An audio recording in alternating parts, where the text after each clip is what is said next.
ಕೆಲವೊಬ್ರು ಹೇಳ್ತಾರೆ ನಾನು ದಿನಕ್ಕೆ ಒಂದೇ ಒಂದು ಸ್ಮೋಕ್ ಮಾಡ್ತೀನಿ, ಮೊದಲು ತುಂಬ ಮಾಡ್ತಿದ್ದೆ ಬಟ್ ಇವಾಗ ಮಾಡೋದು ಬಿಟ್ಬಿಟ್ಟಿದ್ದೀನಿ, ದಿನಕ್ಕೆ ಒಂದು ಸ್ಮೋಕ್ ಮಾಡ್ತೀನಿ, ಅವ್ರಿಗೂ ಹಾರ್ಟ್ ಅಟ್ಯಾಕ್ ಬರುತ್ತಾ?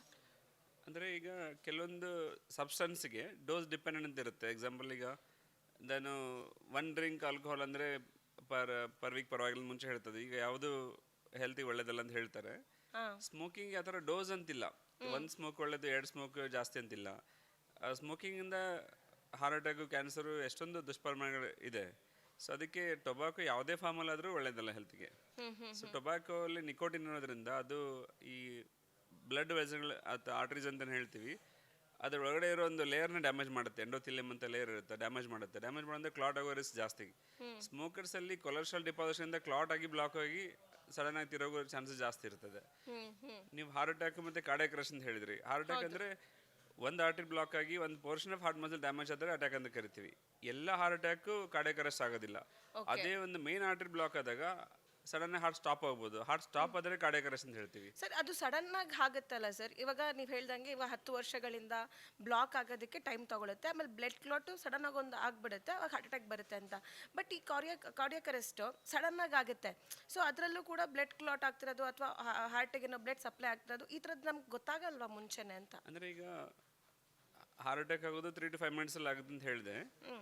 ಎಲ್ಲ ಹಾರ್ಟ್ ಅಟ್ಯಾಕು ಕಾರ್ಡಿಯಾಕ್ ಅರೆಸ್ಟ್ ಆಗೋದಿಲ್ಲ. ಕಾರ್ಡಿಯಾಕ್ ಅರೆಸ್ಟ್ ಆಗೋದಕ್ಕೆ ಬೇರೆ ಕಾರಣಗಳು ಇದೆ. ಎಕ್ಸಾಂಪಲ್ ಯಾರಿಗೂ ಒಂದು ತುಂಬ ಸಿವಿಯರ್ ಲಂಗ್ ಡಿಸೀಸ್ ಅಂದ್ಕೊಳ್ಳಿ, ಅವ್ರಿಗೆ ತುಂಬ ವರ್ಷಗಳಿಂದ ಅಸ್ತಮಾ ಇದೆ ಅಥವಾ ಲಂಗ್ಸ್ ಡ್ಯಾಮೇಜ್ ಇದೆ, ಆಕ್ಸಿಜನ್ ಲೆವೆಲ್ ಕಡಿಮೆ ಆಗಿಬಿಟ್ರೆ, ಈಗ ಬ್ಲಡ್ ಲೆವೆಲ್ ಸ್ಯಾಚುರೇಷನ್ 70% ಕಡಿಮೆ ಆಗಿಬಿಟ್ರೆ ಹಾರ್ಟ್ ಸ್ಟಾಪ್ ಆಗಿಬಿಡುತ್ತೆ. ಹೌದು. ಸೊ ಅದು ಕೂಡ ಕಾರ್ಡಿಯಾಕ್ ಅರೆಸ್ಟೇ, ಅದು ಹಾರ್ಟ್ ಅಟ್ಯಾಕ್ ಅಂತ ಕರೆಯಲ್ಲ. ಸೊ ಹಾರ್ಟ್ ಅಟ್ಯಾಕ್ ಅಂದಾಗ ಅಂದರೆ ಪೇಷಂಟಿಗೆ ಒಂದು ಪರ್ಟಿಕ್ಯುಲರ್ ಭಾಗದ ಹಾರ್ಟದ ಒಂದು ಭಾಗಕ್ಕೆ ಮಾತ್ರ ಬ್ಲಡ್ ಸಪ್ಲೈ ಕೊರತೆ ಆಗಿ ಆ ಭಾಗ ಮಾತ್ರ ಡ್ಯಾಮೇಜ್ ಆದರೆ ಅದಕ್ಕೆ ಅಟ್ಯಾಕ್ ಅಂತ ಕರಿತೀವಿ. ಸೊ 100 ಹಾರ್ಟ್ ಅಟ್ಯಾಕ್ ಪೇಷಂಟ್ಸಲ್ಲಿ ಒಂದು 10 ಜನರಿಗೆ ಕಾರ್ಡಿಯಾಕ್ ಅರೆಸ್ಟ್ ಆಗ್ಬೋದು. ಮತ್ತು ಉಳಿದಿರೋ 90 ಜನ ಅವರು ಬೇರೆ ಬೇರೆ ಸಿವಿಯರಿಟಿಯಲ್ಲಿ ಬಂದು ಆಸ್ಪತ್ರೆ ಬರ್ತಾರೆ. ನಾವು ಆಂಜಿಯೋಗ್ರಫಿ ಮಾಡ್ತೀವಿ, ಬ್ಲಾಕ್ ಇರುತ್ತೆ, 1, 2, 3 ಇರುತ್ತೆ. ಅದಕ್ಕೆ ಅದೇ ಟೈಮಲ್ಲಿ ಆಂಜಿಯೋಪ್ಲಾಸ್ಟಿ ಮಾಡ್ತೀವಿ ಮೆಜಾರಿಟಿ ಕೇಸಸಲ್ಲಿ, ಇಲ್ಲ ಅಂದರೆ ಬೈಪಾಸ್ ಮಾಡ್ತೀವಿ ಕೆಲವೊಬ್ಬರಿಗೆ. ಸೊ ಅದು ಮಾಡೋದ್ರಿಂದ ಅವರೆಲ್ಲ ಟ್ರೀಟ್ಮೆಂಟ್ ಆದಮೇಲೆ ಕೂಡ ರೂಟೀನ್ ಕೆಲಸ ಎಲ್ಲ ಮಾಡಿಕೊಂಡು ನ್ಯಾಚುರಲ್ ಜೀವನ ನಡೆಸ್ಕೊಂಡು ಇರ್ಬೋದು. ಅಟ್ಯಾಕನ್ನು ಬೇಗ ಗುರುತಿಸಿ ಬೇಗ ಟ್ರೀಟ್ಮೆಂಟ್ ತಗೊಳ್ಳೋದ್ರಲ್ಲಿ ನಮಗೆ ಉಳಿಯೋ ಚಾನ್ಸಸ್ ಜಾಸ್ತಿ. ಸೊ ಈ ವರ್ಲ್ಡ್ ಹಾರ್ಟ್ ಡೇ ಅನ್ನೋದು ಈಗ ಏನು ಮಾಡ್ತಾ ಇದೀವಲ್ಲ, ಅದ್ರ ಮುಖ್ಯ ಉದ್ದೇಶ ಏನಂತಂದರೆ ನಮಗೆ ಈ ಹಾರ್ಟ್ ಅಟ್ಯಾಕ್ ಅನ್ನೋದನ್ನು ಪ್ರಿವೆಂಟೇಬಲ್, ಅದನ್ನು ತಡೆಗಟ್ಟಬಹುದು, ಮತ್ತು ಇದನ್ನು ಟ್ರೀಟೇಬಲ್ಲು, ಅಂದರೆ ನಾವು ಇದನ್ನು ಸರಿಯಾದ ಟೈಮಲ್ಲಿ ಸರಿಯಾದ ಚಿಕಿತ್ಸೆ ತೊಗೊಂಡ್ರೆ ಅದರಿಂದ ಜೀವ ಉಳಿಬೋದು. ನಮಗೆ ಯಾವ ರೀತಿ ಇದನ್ನ ಪ್ರಿವೆಂಟ್ ಮಾಡ್ಕೋಬೇಕು ಒಂದು, ಮತ್ತೆ ನಮ್ಗೆ ಎಷ್ಟು ಬೇಗ ಸಾಧ್ಯ ಆಗುತ್ತೆ ಅಷ್ಟು ಬೇಗ ಟ್ರೀಟ್ಮೆಂಟ್ ತಗೋಬೇಕು, ಇವೆರಡು ಮೆಸೇಜ್ನ ಜನರು ತಿಳಿಸೋಕೆ ವರ್ಲ್ಡ್ ಹಾರ್ಟ್ ಡೇ ಮಾಡ್ತಾ ಇರೋದು. ಹೌದು.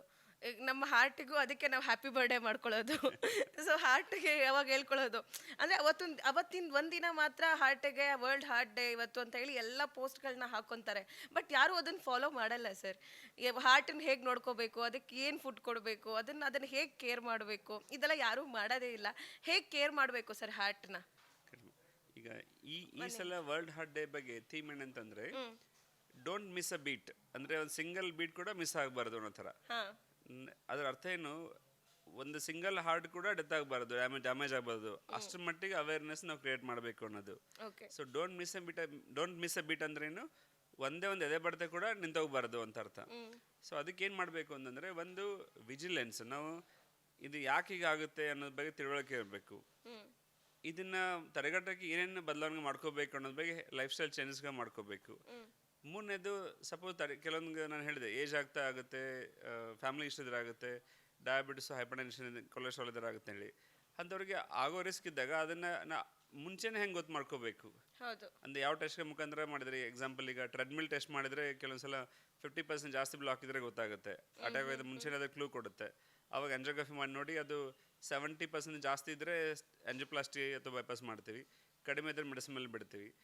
ಇಲ್ಲ ಟ್ರೆಡ್ಮಿಲ್ ಟೆಸ್ಟ್ ಮಾಡೋಕ್ಕಾಗದೇ ಇರೋರು CT ಆಂಜಿಯೋಗ್ರಫಿ ಅಂತ ಮಾಡ್ತೀವಿ. ಅದರಲ್ಲಿ ನಮಗೆ ಅಪ್ರಾಕ್ಸಿಮೇಟ್ ಪರ್ಸೆಂಟೇಜ್ ಗೊತ್ತಾಗುತ್ತೆ. ಅದರಲ್ಲಿ ಹೋದು ಇಷ್ಟು ಪರ್ಸೆಂಟ್ ಇದೆ ಅಂತಂದರೆ ಅದ್ರ ಮೇಲೆ ಅವ್ರಿಗೆ ಹೇಳ್ಬೋದು, ಕಡಿಮೆ ಇದ್ದರೆ ಮೆಡಿಸಿನ್ ಮೇಲೆ ಕಂಟಿನ್ಯೂ ಮಾಡ್ಬೋದು, ಜಾಸ್ತಿ ಇದ್ದರೆ ಅವ್ರಿಗೂ ಆಂಜಿಯೋಗ್ರಫಿ ಮಾಡಿ ಅದು ಬ್ಲಾಕ್ ಕ್ಲೇಮ್ ಮಾಡ್ಬೋದು. ಈಗ ಒಂದು ಡೆಂಟಲ್ ಕೇರೀಸ್ ಆದರೆ, ಹಲ್ಲಿಗೆ ಹುಳುಕಾದರೆ ಹೊರಗಡೆ ಕಾಣಿಸುತ್ತೆ, ಡಾಕ್ಟರ್ ಹೋಗ್ಬಿಟ್ಟು ಅದಕ್ಕೇನೋ ಫಿಲ್ಲಿಂಗ್ ಮಾಡ್ತೀವಿ ಅಥವಾ ರೂಟ್ ಕೆನಾಲ್ ಮಾಡ್ತೀವಿ. ಅದೇ ಥರ ಹಾರ್ಟಲ್ಲಿ ಬ್ಲಾಕೇಜ್ಗಳಿದ್ರೆ ಅದನ್ನು ನಾವು ಟ್ರೀಟ್ ಮಾಡ್ಬೋದು. ಅದನ್ನು ಐಡೆಂಟಿಫೈ ಮಾಡೋದ್ರಲ್ಲಿ ಅದನ್ನು ಟ್ರೀಟ್ ಮಾಡೋದಿದೆ.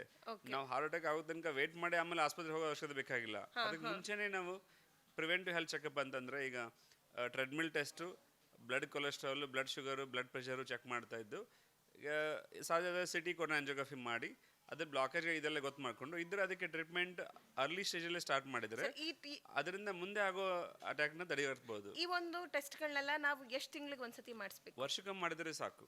ವರ್ಷಕ್ಕೆ ಒಂದ್ಸತಿ 3 months ಒಂದ್ಸತಿ ನೀವು ECG ಮಾಡಿಸಿ ಅಂತೆಲ್ಲ ಹೇಳ್ತಾರೆ, ಬೇಕಾದ ಅವಶ್ಯಕತೆ ಇದೆಯಾ? ಬೇಕಾಗಿಲ್ಲ. ಅಂದ್ರೆ ಕೆಲವೊಂದು ಟೆಸ್ಟ್ಗಳಿದೆ. ಎಕ್ಸಾಂಪಲ್ ಈಗ ಡಯಾಬಿಟಿಸ್ ಪೇಷಂಟ್ಸ್ಗೆ ಫಾಸ್ಟಿಂಗು ಆಫ್ಟರ್ ಫುಡ್ ಮತ್ತೆ 3 months ಎವರೇಜ್ ಶುಗರ್ ಅಂತ ಹೇಳ್ತೀವಿ, ಅದನ್ನ 3 months ಒಂದ್ಸಲ ಮಾಡ್ಬೇಕು ಅವರು. But ECG echo treadmill test ಅಂತ ಬಂದಾಗ ಅದು ಹೆಲ್ದಿ ಇಂಡಿವಿಜುವಲ್ಗೆ ನಾವು ಆನ್ಯುವಲ್ ಚೆಕಪ್ ಅಂತ ಹೇಳ್ತೀವಿ. ಒಂದು ವರ್ಷಕ್ಕೆ ಒಂದ್ಸಲ ಮಾಡಿದ್ರೆ ಸಾಕು. ಸಾಮಾನ್ಯವಾಗಿ 30+ ಏಜ್ ಇರೋರು ವರ್ಷಕ್ಕೆ ಒಂದ್ಸಲ ಮಾಡಿದ್ರೆ ಸಾಕಾಗುತ್ತೆ. 18-20 ಅಥವಾ 18 to 30 years ಏಜ್ ಇರೋರು ಅವ್ರಿಗೇನಾದರೂ ಫ್ಯಾಮಿಲಿ ಹಿಸ್ಟ್ರಿ ಇದ್ರೆ ಅವ್ರು ಮಾಡ್ಕೋಬಹುದು. ಫ್ಯಾಮಿಲಿ ಹಿಸ್ಟ್ರಿ ಇಲ್ಲ ಅಂದ್ರೆ ಏನಾಗುತ್ತೆ, ಕೆಲವೊಂದ್ಸಲ ಈಗ ನನ್ನ ಮೊನ್ನೆ ಕ್ಲಿನಿಕಲ್ಲಿ 16 ವರ್ಷ ಒಂದು ಹುಡುಗಿ ಬಂದಿದ್ಲು, ಒಂದ್ ಕಡೆ ಪೇನ್ ಆಗ್ತಿದೆ ಅಂತ ಹೇಳಿ ಪೇರೆಂಟ್ಸ್ ಬರ್ತಾರೆ. ಅವ್ರಿಗೆ ಗೊತ್ತಿರಲ್ಲ ಇದು ಹಾರ್ಟ್ ಪೇನಾ ಅಥವಾ ಮಸಲ್ ಪೇನಾ ಅಂತ ಹೇಳ್ಬಿಟ್ಟು ಅವ್ರಿಗೆಲ್ಲ ಟ್ರೆಡ್ಮಿಲ್ ಟೆಸ್ಟ್ ಮಾಡೋ ಅವಶ್ಯಕತೆ ಇರೋದಿಲ್ಲ. ಸಾಮಾನ್ಯವಾಗಿ ಲೇಡೀಸ್ ಅಲ್ಲಿ ಹಾರ್ಟ್ ಅಟ್ಯಾಕ್ ರಿಸ್ಕ್ ಕಡಿಮೆ ಇರುತ್ತೆ ಈಸ್ಟ್ರೋಜನ್ ಹಾರ್ಮೋನ್ ಇರೋದ್ರಿಂದ. ಸೊ ಅದಕ್ಕೆ ಅವ್ರಿಗೆ most of the pains atypical pain ಅಂತ ಹೇಳ್ತೀವಿ, ಅಂದ್ರೆ ಮಸ್ಕ್ಯುಲರ್ ಪೇನ್ಸ್ ಎಷ್ಟೊಂದು ಸಲ ಇರುತ್ತೆ. ಸೊ ಎಲ್ಲಾ ಚೆಸ್ಟ್ ಪೇನ್ಗಳಿಗೂ ನಾವು ಗಾಬರಿಯಾಗಿ ಆಸ್ಪತ್ರೆ ಓಡೋ ಅವಶ್ಯಕತೆ ಇಲ್ಲ. ಕ್ಷಣ ಕ್ಷಣದ ಸುದ್ದಿಗಳಿಗಾಗಿ ಫ್ರೀಡಂ ಟಿವಿ ಸಬ್ಸ್ಕ್ರೈಬ್ ಮಾಡಿ, ಲೈಕ್ ಮಾಡಿ ಹಾಗೂ ಫಾಲೋ ಮಾಡಿ. ಹೊಸ ಸುದ್ದಿಗಳ ನೋಟಿಫಿಕೇಶನ್ಗಾಗಿ ಬೆಲ್ ಐಕಾನ್ ಮೇಲೆ ಕ್ಲಿಕ್ ಮಾಡಿ.